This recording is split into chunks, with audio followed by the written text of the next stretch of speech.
Salve, salve! Esse vídeo é uma live que está sendo gravada no Instagram. Salve Magnoses, nozes, João Maia.84. Porra, forte, hein, essa expressão aí. 84 é o que? O ano que tu nasceu, irmão? Salve, vamos dar um time aqui, só para estabilizar o sinal. Não se assustem com barulhos das trevas, são meus gatos, que nesse horário matinal gostam de se engufinhar. Salve Magnão, diretamente do Rio Grande do Norte. Acertei, João, nós. Paula de Tremembé. Tremembé, Zona Leste, Zona Leste ou interior de São Paulo? Ou aquele leite, Tremembé. Bom, só para aquecimentos iniciais, se você estiver vendo esse vídeo no YouTube, porque depois eu vou subir esse vídeo para o YouTube, a qualidade no YouTube fica meio bichada, porque quando você tira do Instagram para jogar no YouTube, dá uma zoada, tá? Então, também não enche o saco com a qualidade do vídeo, fique atento no conteúdo. Vamos dar mais um segundinho. Ceará. Olha, a Paula tá diretamente do Ceará. Eu não sei imitar o sotaque do Ceará. É assim que fala? Tem nada a ver, né? Horrível. Bom, deixa eu dar o contexto aqui para você decidir aí do outro lado se você vai seguir essa live ou se você vai fazer coisas mais importantes. O que eu pretendo abordar aqui nessa troca de ideia com vocês? Vou abrir espaço se alguém quiser entrar ao vivo, se vocês quiserem fazer perguntas, xingar, virar hater, tudo certo também. Eu pretendo aqui quebrar um pouco essa espinha dorsal de uma ideia muito idiota que é vendida por aí, de que o resgate da infância é uma coisa legal, gostosa, né? Aqui em São Paulo, a gente tem vários grupos. Melhor não tentar. A Paula Tremembé não gostou da minha imitação. Eu te amo, te perdoo e te peço perdão. Aqui em São Paulo, para os dois! Eles estão ali se matando. Aqui em São Paulo, a gente tem muitos grupos que têm propostas que eu considero stand-up comedy do psiquismo. Eu quero muito ir num lugar desse. A gente tem um lugar aqui chamado Instituto Tadashi. Procure aí, o Japita. Parada é a seguinte: você paga lá os seus 4.000 dinheiros, vai para um fim de semana aqui em Jundiaí e você é submetido a um corredor polonês de terapias. A Elô, inclusive, conhece isso de perto. Salve, Elô. E lá você passa por uma espécie de treino funcional do psiquismo. Então, numa baia, você vai ter o cara te xingando. Na outra baia, você vai ter música. Na outra baia, você vai ter o terapeuta do Tadashi. É um treino funcional para você acessar a criança ferida. A criança traumatizada. Então, basicamente, você paga 4.000 dinheiros. Você paga uma grana para ser humilhado ao extremo. Aí você chora muito. Aí você põe os bofes para fora, né? E a partir desse exercício, você está capacitado para ser o leader trainee, né? O mestre de si mesmo. Salve, Cris, bem-vinda, querida. Então, são técnicas vendidas por aí. Olha a Elô dando um depoimento aqui, ó. Fiz o Tadashi. Corajosa. Se tem algum tadashiano aí, não tenho nada contra, hein? Tá? Vocês façam o que vocês quiserem, a vida é de vocês. Tô dizendo como é. Então você faz esse fim de semana e você sai de lá curado. A sua criança ferida foi curada. Você sai dali saltitante. Né? Conheci muita gente que fez, muita gente elogia esses métodos, né? Então, curou a criança ferida num fim de semana, deixando ali 4.000 dinheiros. Bom, então essa é a ideia de resgate da criança. Os junguianos, por sua vez, os adoráveis colegas junguianos, também gostam de fazer essas besteiras, né? Então, eu conheço pessoas que fazem workshop do fim de semana, como é que é? Resgate do herói sagrado, né? Sempre com essa chave de resgatar a criança ferida, numa vibe que eu considero de colonização dos afetos traumáticos. Vocês me alcançam? É sobre isso que nós vamos falar. Eu vou apresentar aqui nessa live um outro olhar, né? Vou tentar desconstruir essa ideia de que resgatar a infância é algo legal, né? Que todo mundo tem um menino ou uma menina legal, saltitante, divertido. E vou apresentar aqui o que eu vejo na minha experiência clínica e fundamentar um pouquinho com os atravessamentos do Jung, do Winnicott, da galerinha que fica aqui rodeando a minha cabeça um pouco perturbada, né? Olhos Gigi entrou também, salve Olhos Gigi.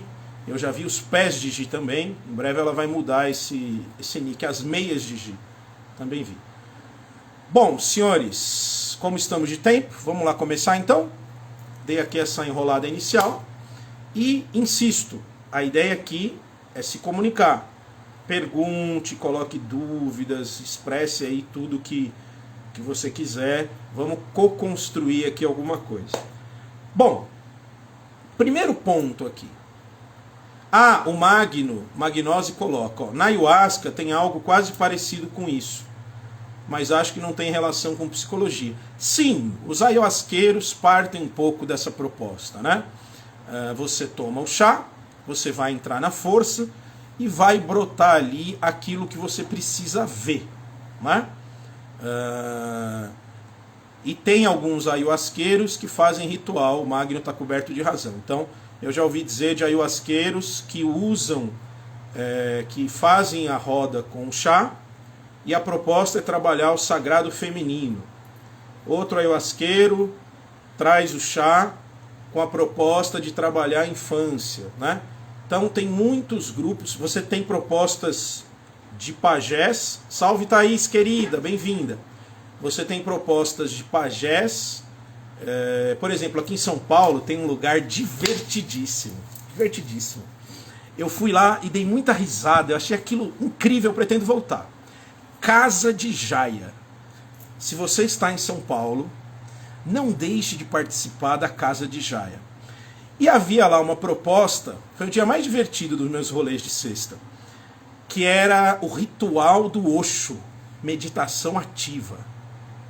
Olha, extraordinário, né? A ideia é fazer uma roda, você olha para a cara das pessoas, você vê que são veganos, você vê que são assim, pessoas muito bonitas, todas muito elegantes, né? Parece que você está na praia. Eu fui para a praia de Florianópolis, chamados Praia do Rosa. Todo mundo é castelo de cara, são pessoas muito bonitas. Casa de Jaia é um pouco isso, o critério é a beleza, né? Eu sou o feião estranho que entrei lá. Mas o que era essa meditação do Osho ativa? Bicho, é andar pela sala, imitar animais, gritar, chorar, né? Porra, pra que rave? Pra que êxtase? Pra que se você pode ir na Casa de Jaia? Eu achei divertidíssimo. Mas muito essa chave de resgatar a espontaneidade da criança, de acessar a sua criança ferida, blá blá blá, né? Tem muito isso, vocês vão achar muito isso. Bom, e eu vou aqui apresentar o meu olhar bastante pessimista a respeito disso. Espero que você não se ofenda se você é um ayahuasqueiro da criança sagrada, né? Vamos começar o seguinte ponto. Salve, professor Pasquale. Porra, velho, desculpa eu rir, mas professor Pasquale é de quebrar as pernas. Bem-vindo, irmão, com todo respeito. Bom, vamos lá. O que diz a experiência clínica? Não é? Vamos já fazer aqui a primeiro axioma dessa conversa. O primeiro axioma é o seguinte: a infância é trágica. Tá? Então, Eu quero partir desse ponto. Infância é um período trágico. Nossa, Milson, que chato, cara. Por quê? De onde você está tirando isso, cara? É trágico. É muito trágico a infância. Para começo de conversa, o bebê, ele não tem a menor consciência de eu. A gente esquece disso. O bebê, ele não constitui um ego. Ele não tem palavras que dão sentido para a experiência que ele está vivendo, não é? Então esse bebê, ele está lançado num mundo de sensações, sensações essas que por um lado serão maravilhosas, por outro lado serão trágicas. Um bebezinho com fome é o capiroto virado no giraia, ele não tem ego. Pensem comigo, senhores. Olhos Gigi, Thaís Leão e o professor Pasquales. Quero comer hoje uma lasanha. Certo? O senhor quer comer uma lasanha. 10 horas da manhã. Tá? Você consegue esperar para comer a the fucking lasanha às 2 da tarde, comer no sábado, comer no domingo.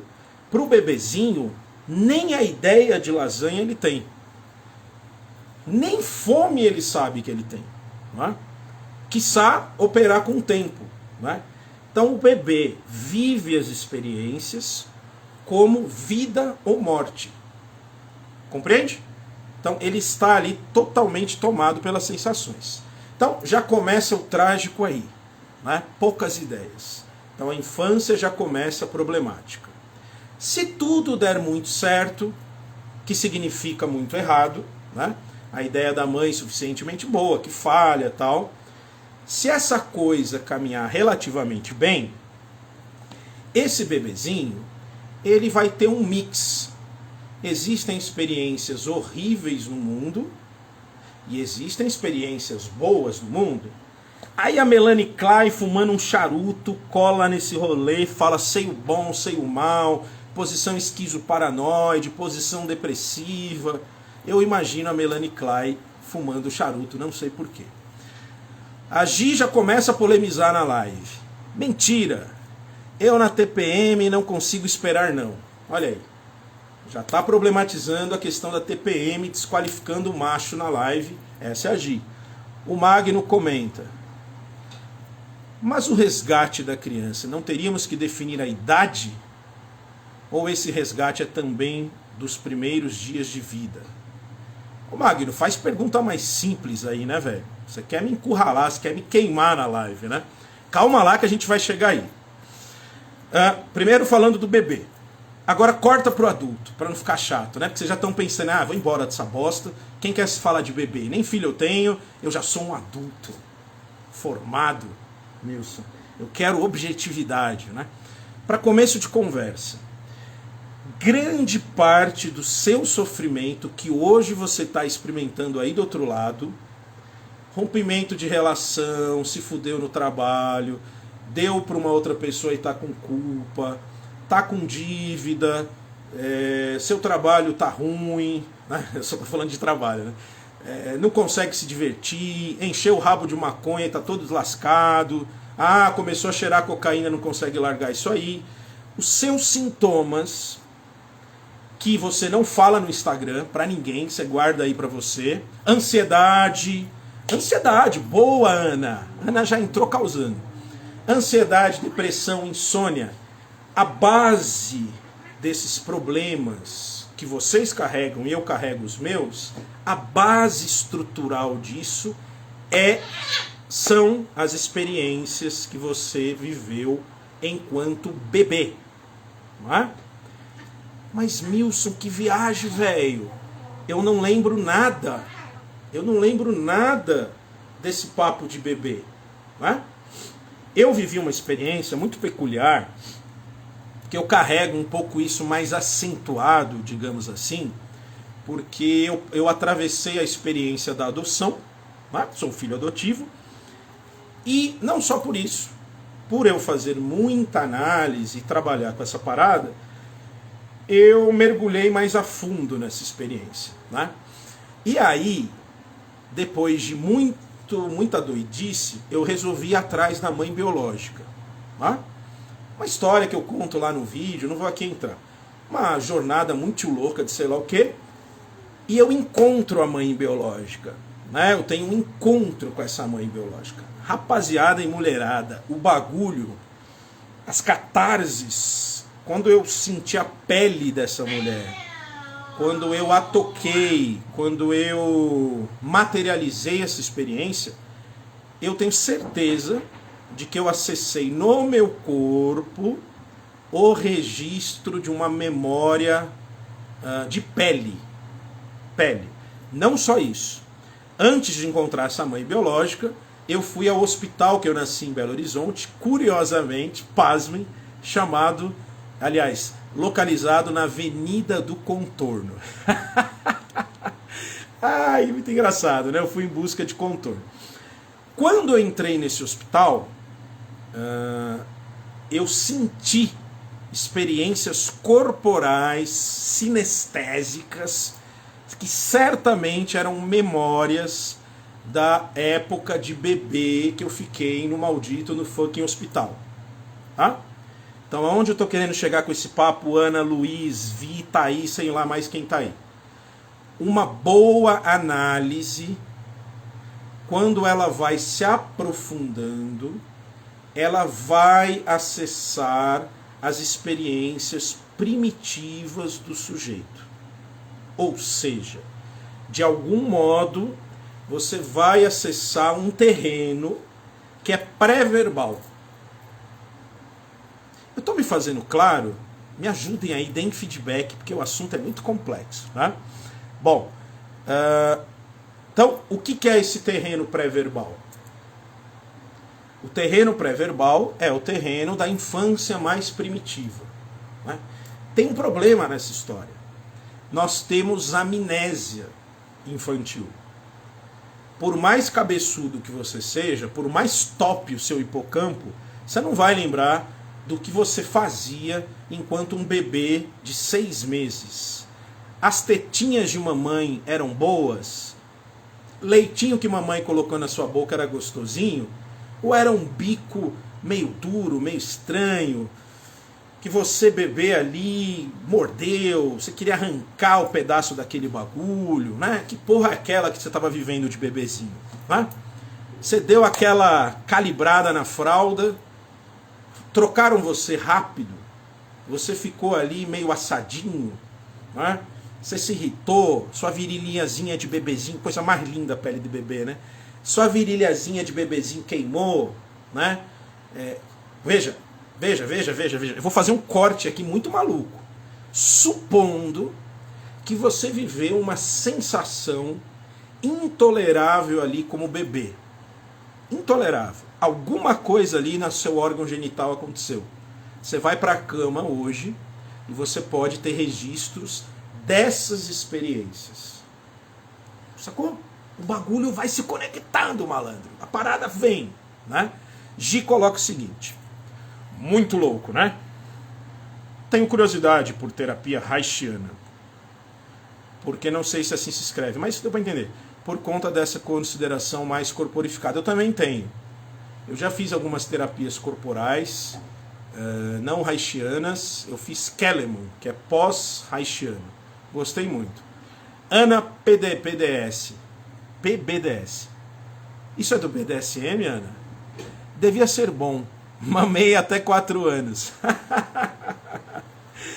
O seu leite devia ser top, né? O leite de mamãe. Mas vamos lá. Bom, esse bebezinho do capiroto não tem ego, não tem consciência. Portanto, ele está absolutamente vulnerável. Ele é um poço de abertura para sensações. Certo? Está ali a possibilidade de começar a surgir um ser humano saudável. Não é? É isso que o Winnicott diz. O Winnicott é um autor que, se a gente levasse a sério, enquanto sociedade de atravessamento político, nós faríamos uma licença maternidade de 3 anos e de paternidade. Porque é ali que o BO começa. Então, se você tem um começo de vida razoável, né, relativamente bom, é muito provável que você nem queira fazer terapia, compadre. Sua vida vai deslanchar, né? Você vai produzir outras coisas no mundo, né? E muito provavelmente não vai ser uma anta bolsominion, né? Muito provavelmente. Então, não precisa ser nenhum gênio para entender que esse apego ao fascismo, ao Bolsonaro, é um ódio, é uma coisa infantil, né? Quer dizer, isso está ligado à infância desses sujeitos, né? Com certeza. Então tudo atravessa tudo. Ah, Milson, mas como que eu sei o que é que aconteceu na minha infância, que bebê que eu era, que raio de vivência que eu tive lá atrás, né? Essa é uma boa pergunta, vocês não acham? Eu acho. Vamos lá, vou arriscar aqui algumas pitacos. Geralmente, quando você faz vínculos amorosos, é aí que o couro come. Você se ligou a alguém de uma forma especial, você fez um vínculo de amor, te prepara que demandas absolutamente infantis brotarão de você. É por isso que hoje temos 650 aplicativos de relacionamento, mas cada vez mais as pessoas temem a experiência do amor. Porque amar alguém é resgatar as suas demandas de afeto lá da puta que eu pariu da sua vida que você não lembra. Então, o amor dói. O amor é difícil. Bom, vamos ver aqui o que vocês falam. Minha mãe disse que eu chorava muito. Curiosamente, hoje eu não gosto de chorar. Evito muito. Ah, que bonitinho. Um depoimento aí, legal. Professor Pasquales dizem que quando a mãe amamenta, não por afeto, mas por pressão social, a criança percebe, uma vez que o seio fica frio. Procede essa afirmação? Muito delicada, professor, essa pergunta. Primeiro, sempre há afeto, né? O conceito de afeto. Uma mãe, ela pode estar vivendo a experiência da amamentação com muita ternura, com muito amor, tal, mas vocês mulheres aí que me digam, deve ser um saco do caralho também, né? Tem horas que deve ter um ódio, uma insatisfação ali, o caralho, né? O neném não para de encher o saco, aquele grito estridente, né? Mas aquela mãe suficientemente boa, ela faz um filtro psíquico e consegue um arranjo que ainda assim, a vontade é pegar o nenenzinho e tacar pela janela, ainda assim, essa mãe sustenta a experiência. Tudo isso é afeto. Tá? Uma mãe absolutamente indiferente ao bebê, ainda assim, é afeto. Tá? Mas a sua pergunta é muito boa, professor Pasquales. Que a pergunta é assim, a criança percebe isso? Sensacional a sua pergunta. Muito boa essa pergunta. Muito boa. Bom, as escolas de psicanálise, eu não vou saber dizer exatamente qual, talvez a kleiniana, acredita que há bebês naturalmente odientos e há bebês naturalmente amorosos. Né? De onde vem isso? Foda-se, não é metafísica. A gente não vai para ir para trás. Né? Então, também depende do fucking bebezinho. Não é uma tábula rasa. Às vezes o bebê deu azar de cair na mão de uma mãe tresada das ideias. Esse bebê vem com um tal impulso de vida, um tal eros, que ele atravessa o bagulho, velho. A mãe loucona lá e o bebezinho de boa, já primórdios de Bob Marley, dando a sugadinha dele, se adaptando ali. Pode acontecer. Agora, o que o Winnicott, por exemplo, fala é que é fundante essa experiência da amamentação, dos primeiros cuidados, blá blá blá. Por exemplo, eu sou um cara que, por ser filho adotivo, aí eu fui entendendo isso, né? Eu fui adotado, Óbvio que minha mãe não tinha leite, a mãe adotiva, e eu era viciado no maldito suco de maracujá. Tá? Bebia suco de maracujá, que é o capeta. Né?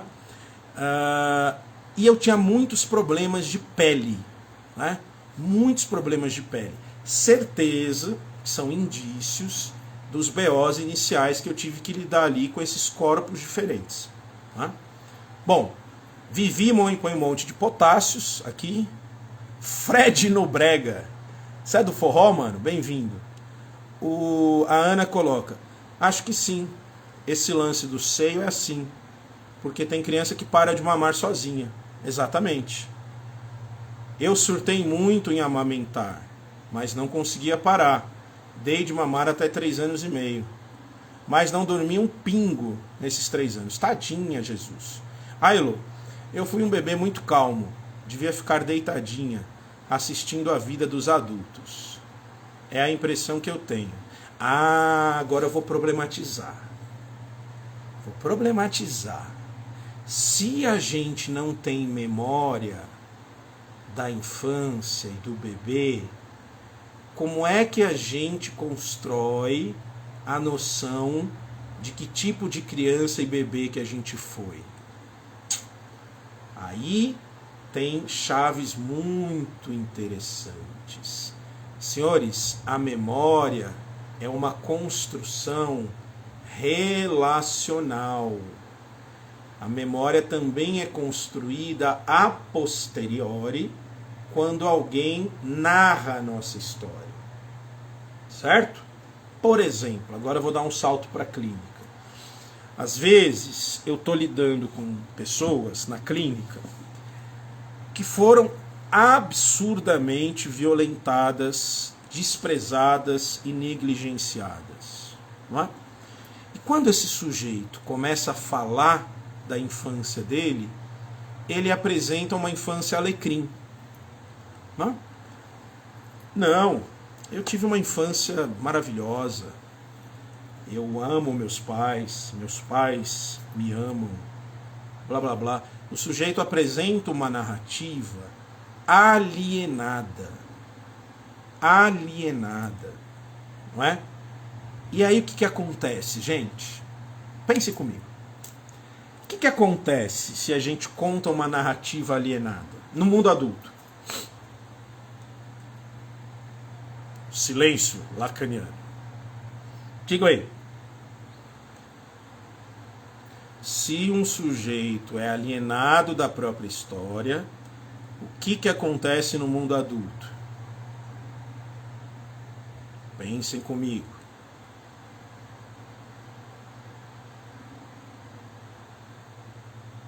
O que acontece no mundo adulto é que esse sujeito repetirá no ato o que ele não lembra que ele viveu com ele. Essa chave é extraordinária, isso é psicanálise raiz. A histérica, o histérico, sofre de memórias.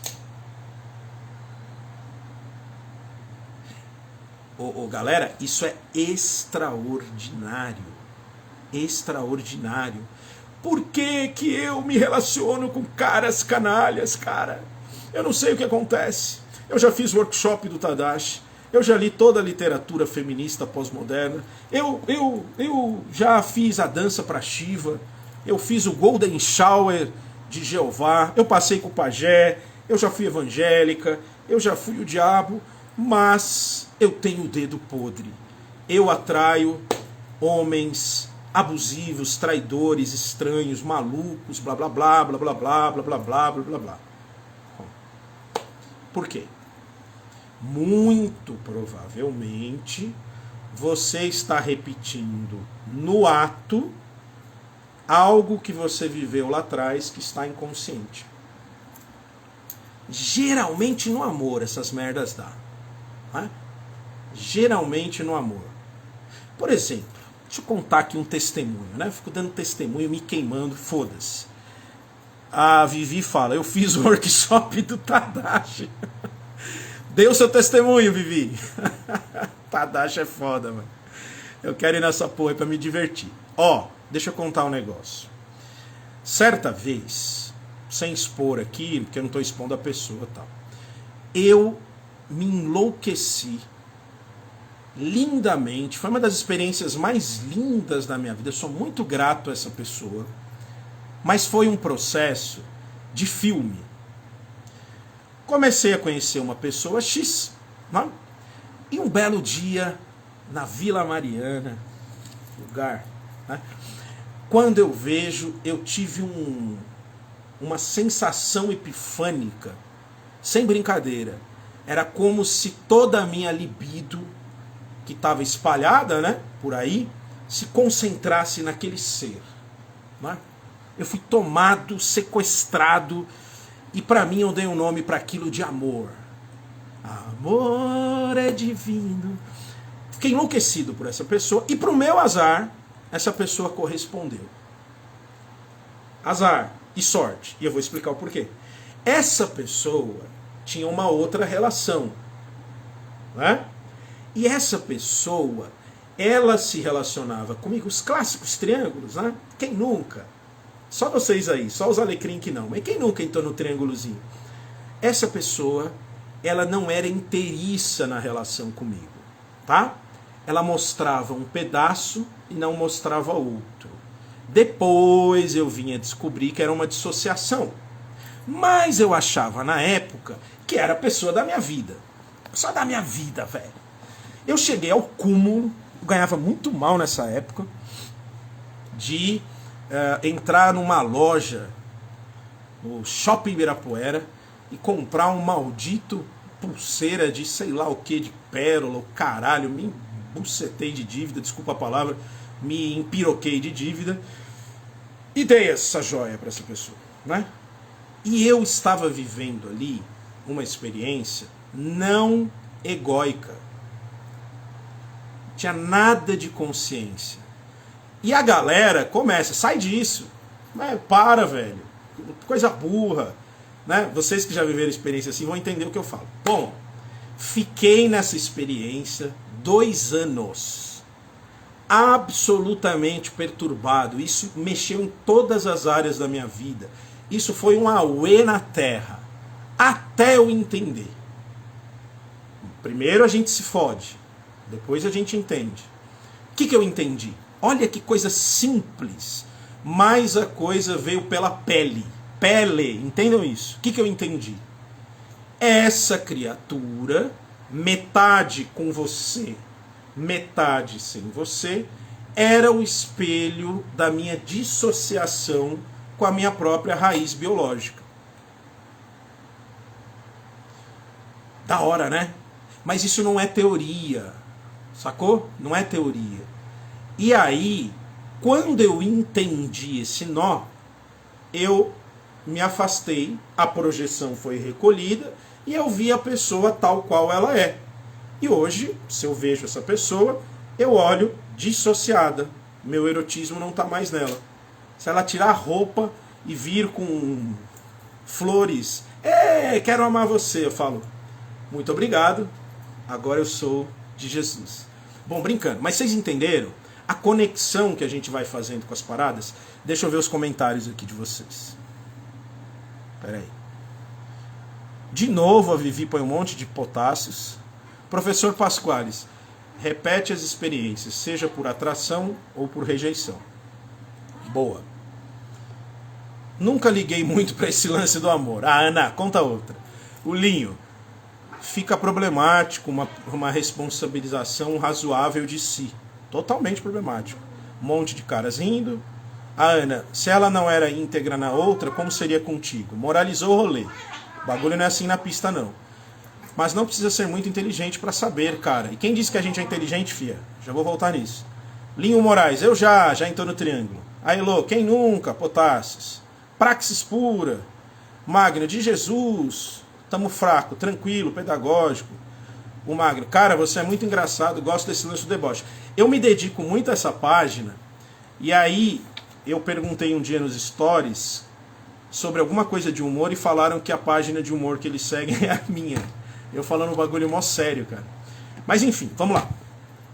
Então, eu estou querendo aqui mostrar pedagogicamente como esses atravessamentos se dão. Ô Milson, agora para com esses exemplos toscos seus, essa pornochançada ruim, vamos falar de terapia, né? Como que se resgata a infância na terapia, né? Por onde que a coisa atravessa? Bom, primeiro ponto aí. Mais um testemunho corajoso da BDSM, ó. Sério, amor pra mim sempre foi pegação. Até meu filho nascer e eu descobrir.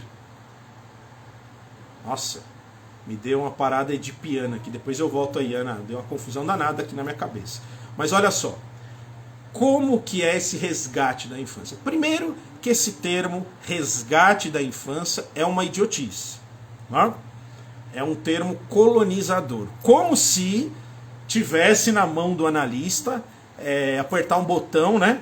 Ah, vamos resgatar a infância aí, tio.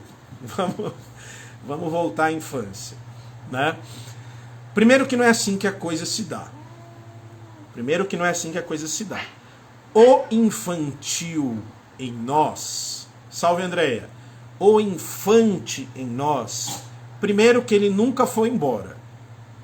Então não se resgata alguém que nunca foi embora. Não faz o menor sentido, né? O infante em nós, ele tá coladinho com você. Ele tá mochilado na sua carcunda de adulto. Nós temos uma educação cultural, uma educação da sociedade do espetáculo, uma educação que é mimética, do sucesso, da glória, e a gente acha que nós somos adultos. Muito bem resolvidos, por sinal. Todos nós.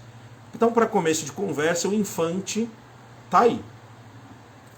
O grau de consciência do infantil em nós vai diferenciar o neurótico do psicótico e do perverso. A gente pode puxar essa chave. O grau de consciência do infantil em nós vai dar notícias de um sujeito mais maduro, se a gente quiser pegar um atravessamento winnicottiano, ou de um sujeito mais imaturo, que o desenvolvimento emocional não saiu. A Olho Gigi comenta: adultos são crianças com cartão de crédito. Engraçadinha você, né? Toda engraçadinha. Olha a criança dela aparecendo aí.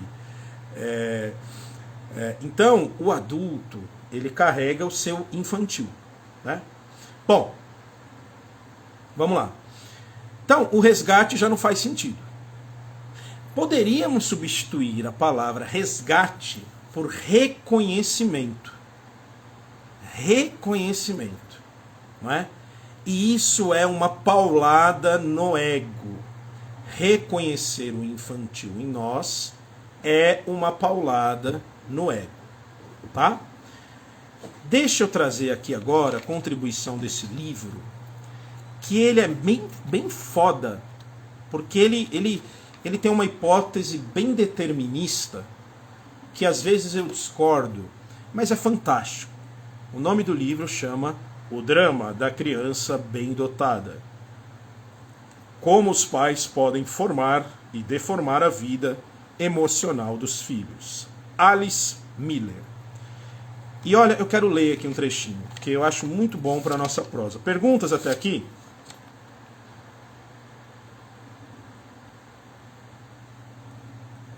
Ô Milson, você já foi em festa de herê? Já. Eu adoro herê. Eu acho que eu sou meio herê. Eu curto muito herê. Já fui sim. Tenho um primo que é pai de santo, blá blá blá. Eu gosto muito. Linho Moraes. Lá vem ele com as perguntas elaboradas. Linha é foda. Como lidar com as memórias forjadas da infância? Por exemplo, como você disse, uma memória distorcida da relação com a mãe ou os pais. Querer dizer, essa memória alienada se torna real para mim. Boa, excelente pergunta, Linho. Como ficaria o resgate disso que foi sedimentado? Então, o resgate disso, dentro da análise, na verdade não é resgate. É desconstrução de uma narrativa que está a serviço de uma defesa. Não é qualquer coisa para um sujeito descobrir que o papai que ele colocou no pedestal foi, durante muito tempo de sua vida, um grandíssimo de um canalha. Não é qualquer coisa para um sujeito descobrir que a tatuagem que ele fez nos seios, amor só de mãe, amor só de mãe. Não é qualquer coisa ele descobrir que ele foi abusado por essa mãe, psicologicamente e às vezes corporalmente. Não é? Essas desconstruções, Linho, elas na verdade acontecem naturalmente no processo de análise. Porque as narrativas internalizadas constroem fantasias que, ao serem ditas, o próprio sujeito vai cair em contradição. Tá? Clássico isso. Então, o próprio processo de análise, ao estimular a livre associação, as falas, vai chocar o sujeito com a narrativa dele. Tem alguém que disse isso, eu sempre repito isso, chato pra caralho, repetidor, mas que é aquele papo. A psicanálise pode ser considerada um gênero de investigação em que se descobre que o próprio criminoso é a vítima. É bom isso, né? É bom pra caralho isso. Então, não sei se eu expliquei aí, Olinho. Então, é a partir desse método da fala que vai acessar os afetos e que vai desalienar o sujeito da própria história. Às vezes, o psicanalista vai fazer o papel do espanto, né? Você tá ligado? O cara tá contando uma cena de abuso como se fosse fui na feira comer pastel, né? Ah, meu pai era um homem bom. Ele me pegou um belo dia e aquele dia foi um pouco estranho. Ele me deu cintadas que quebrou meu dente.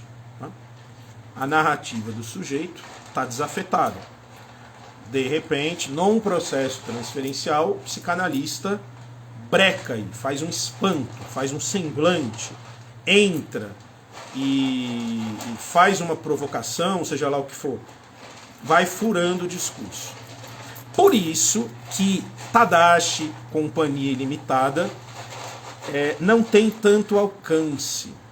Eu conheço muita gente que foi no Tadashi. Inclusive um amigo meu, faz tempo que eu não vejo, policial, né, sentava o prego por aí e virou um cara terapeuta. A gente tem discussões caloradas com isso. Até hoje ele não sentou o prego em mim, né? Que bom.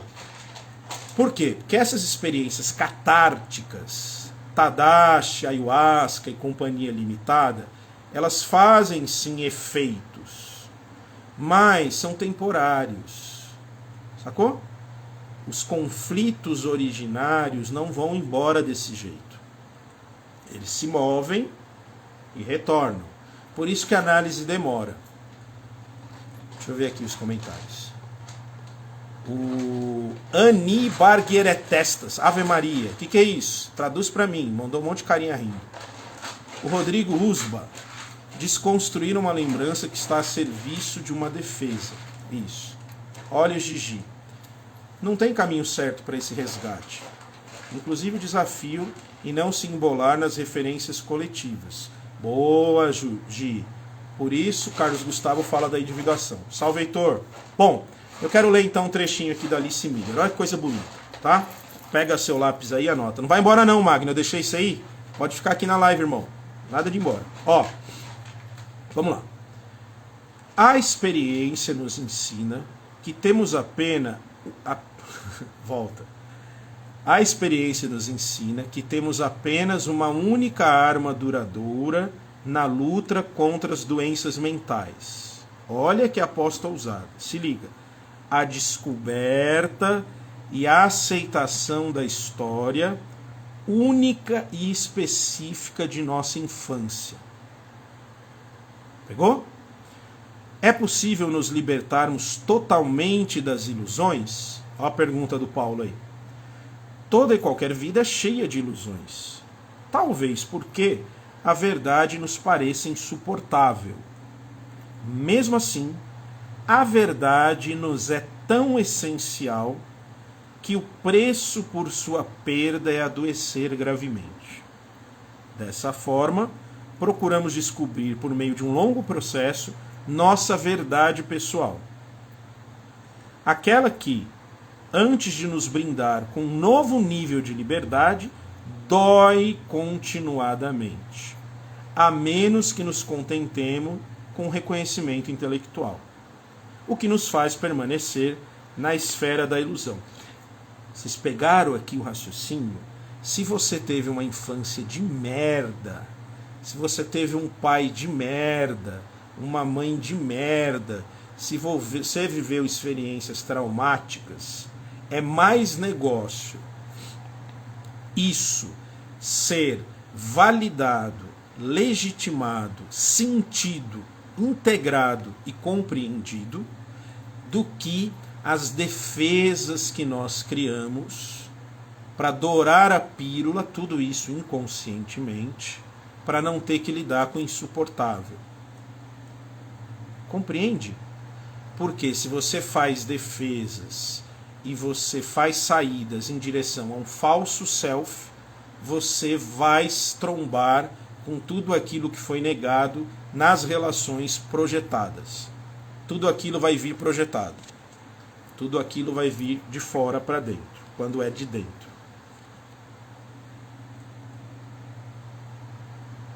Bom, ele diz uma outra parada aqui.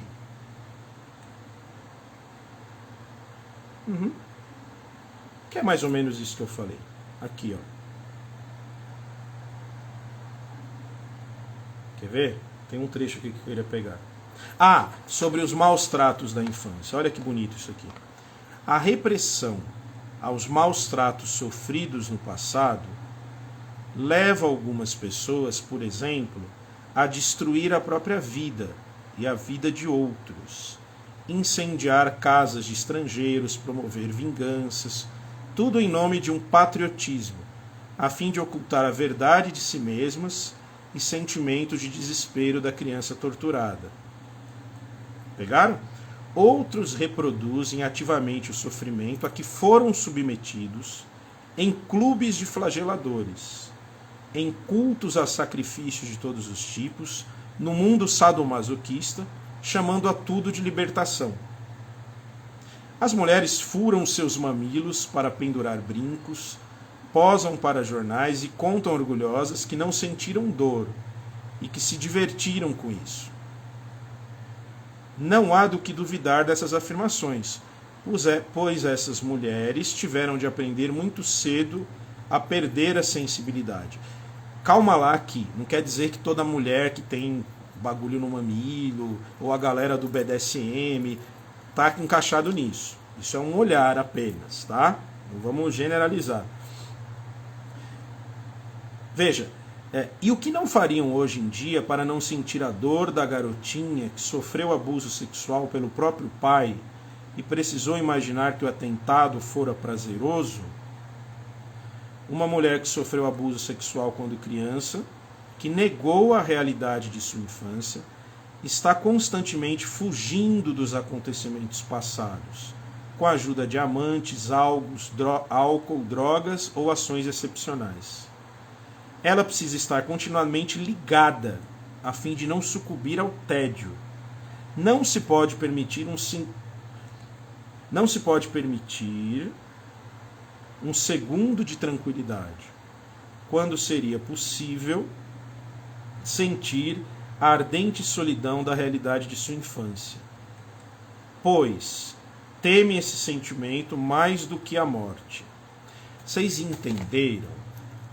As experiências de maus tratos sofridas, elas ficam armazenadas, elas ficam pulsantes, elas ficam vivas em algum lugar do psiquismo e alojadas no corpo também. Certo?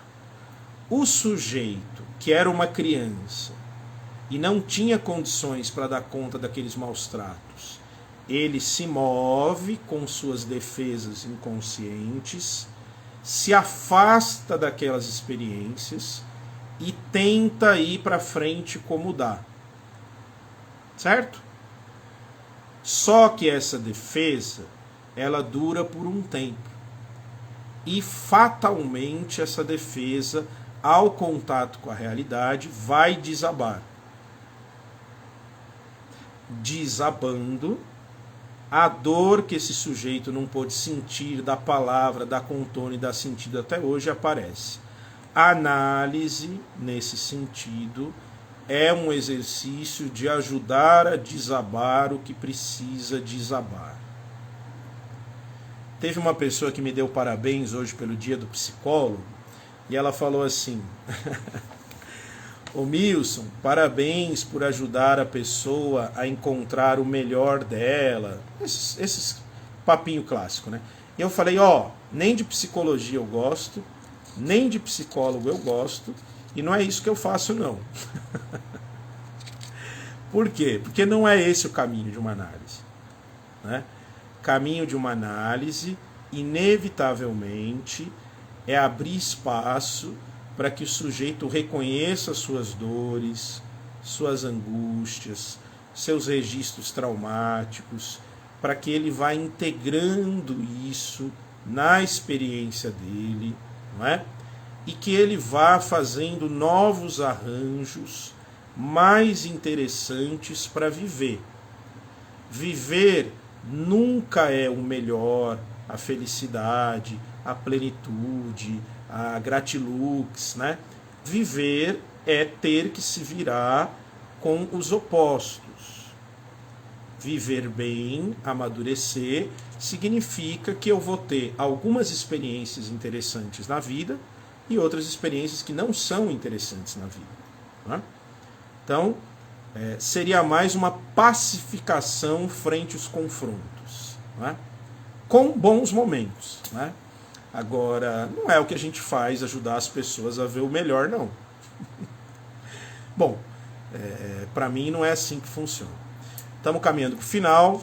O Paulo faz a seguinte pergunta: mas aí, nesse caso, o sujeito que entra nesse processo de desalienação, quando descobre a face real da experiência, esse sofrimento pode se tornar um sintoma? A concepção clássica de sintoma, pelo menos como eu entendo, Paulão, é o seguinte: é impossível viver sem sintoma. Impossível. Tudo é sintoma, né? É possível ter sintomas mais interessantes, sacou? É possível você ter uma outra relação com o seu sintoma, né? Por exemplo, posso dar de novo um testemunho pessoal, me perdoem por ficar me usando aí, mas talvez ajude, né? Eu tenho um registro profundo, uma ferida profunda de rejeição, complexo de rejeição, né? Que não é mais um complexo hoje em dia. Vira e mexe eu faço merda por aí, né? Por conta disso. Veja, anos de análise, saiu a marca de rejeição? Não. Rigorosamente não. Ué, Milson, mas por que você fez tanta terapia assim então? Hoje é uma coisa mais integrada, né? Então, hoje eu tenho relações, digamos assim, mais conscientes. Eu consigo ver quando eu estou fazendo birra, eu consigo ver que eu estou querendo cobrar do outro um bagulho que é meu, eu consigo ver que eu faço umas bostas e no mundo amoroso, eu consigo ver problemas no meu corpo e tal, mas eu não me chicoteio, sacou? Eu não entro numas de, nossa, que ser humano horroroso que você é, né? Que lixo, nossos torturadores internos, tá ligado? Resolvi as minhas questões com o Édipo, pra mim isso é muito claro, né? Quer dizer, não tem mais conflito com essa história de mãe, carência de mãe, por exemplo, né? Não tenho mais, né? Não tenho mais no ponto perturbador, né? Claro que a gente tem carência, né? Então quando eu tenho carência da minha mãe, eu vou na casa dela, vivo lá uma experiência com comida, blá blá blá, tchau e benção, mas não tem neurose mais com isso. Falo com as duas mães, resolvi minhas questões com o pai, né?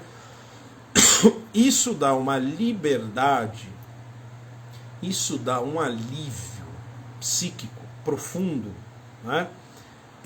Que é impagável, né? Então, antes de querer acessar o arquétipo do pássaro azul, da águia dourada, da cura da ferida sagrada, primeira coisa aí, resolver nossas questões com papai, mamãe, titia, cachorro e infância, né? Tem muita coca que é Fanta por aí. Muita gente racionalizando psicanálise e Jung, né? Primeiro a base. Depois você vai ter o arquétipo na casa do caralho, assim, mas assim, primeiro é a base, né? Então, grande tarefa nossa, poder reconhecer a presença do infantil em nós, não é? E caminhar para uma integração desse infantil, né? O herê que não é reconhecido na gente vai aprontar, vai te colocar em cilada, vai causar para um caralho. E quem é o adulto na história e precisaria ser, não é? Somos nós, não é? A criança não reconhecida, não integrada, vai tocar o terror, não é? A gente precisa construir as 4 linhas do terreiro. E deixar o herezinho aprontar também, né? A gente fazer concessões com o herê, né? A gente poder ter momentos. Que é um pouco aquela brisa, gente, que os piores demônios têm algo muito interessante para nos ensinar. Por mais estranho que pareça, aquilo que você mais odeia e rechaça e tem repulsa e quer expulsar de você, tem algo muito interessante para te trazer. Ficou meio autoajuda agora, né? Mas foda-se. Tá bom? Vou trabalhar. Paulão, valeu. Olhos Gigi, valeu. Pé de Gigi, valeu. Heloísa Soares, valeu. Juliana, não sei se está aí ainda, valeu. Iranaci, da Bike. O Rodrigo. Magno saiu fora, Folgado. Heitor. Aníbal Strikes, Linho. Olha só, Christian Dunker, Maria Homem, Ana Freud. Satisfação total. Maria Homem, me liga. Todo mundo aí, Vivi Vigar, todo mundo. Bom dia para vocês aí, boa sexta, tamo junto. Tchau, até a próxima. Valeu. Onde desliga. Tchau, tchau.